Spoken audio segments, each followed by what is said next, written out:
અંબાજી મહાકુંભનો આજે ચોથો દિવસ ત્રિશુલિયા ઘાટ પર માનવ સાંકળ રચાઈ।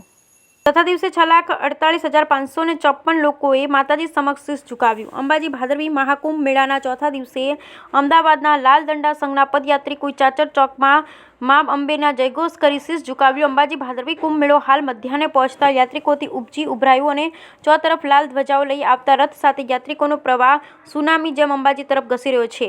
તો વળી યાત્રાના કઠિન માર્ગ એવા ત્રિશુલિયા ઘાટ પર યાત્રિકોના સુનામીથી માનવ સાંકળ રચાય છે। તો વળી અંબાજીમાં રાત્રિ સમયે ડ્રોનનો અવકાશી નજારો પણ મનમોહિત બન્યો હતો। અંબાજી મેળો હવે મધ્ય પહોંચતા યાત્રિકોની સંખ્યામાં સતત વધારો થયો છે।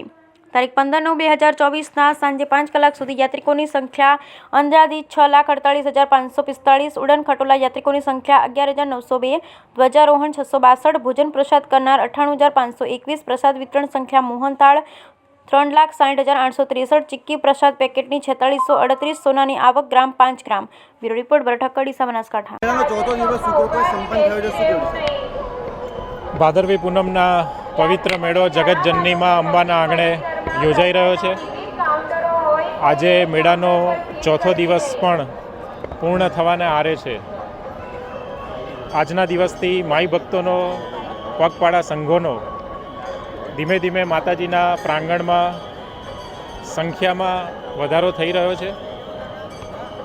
આજે ચોથા દિવસના અંતે અંદાજિત 6.5 લાખ જેટલા માઈ ભક્તોએ માતાજીના દર્શનનો લાભ લીધો છે તથા ભાદરવી પૂનમ મેળાની શરૂઆત થઈ ત્યારથી શરૂ કરીને આજ દિન સુધીમાં 16 લાખ જેટલા શ્રદ્ધાળુઓએ માતાજીના દર્શન, માતાજીના આશીર્વાદનો લાભ લીધો છે।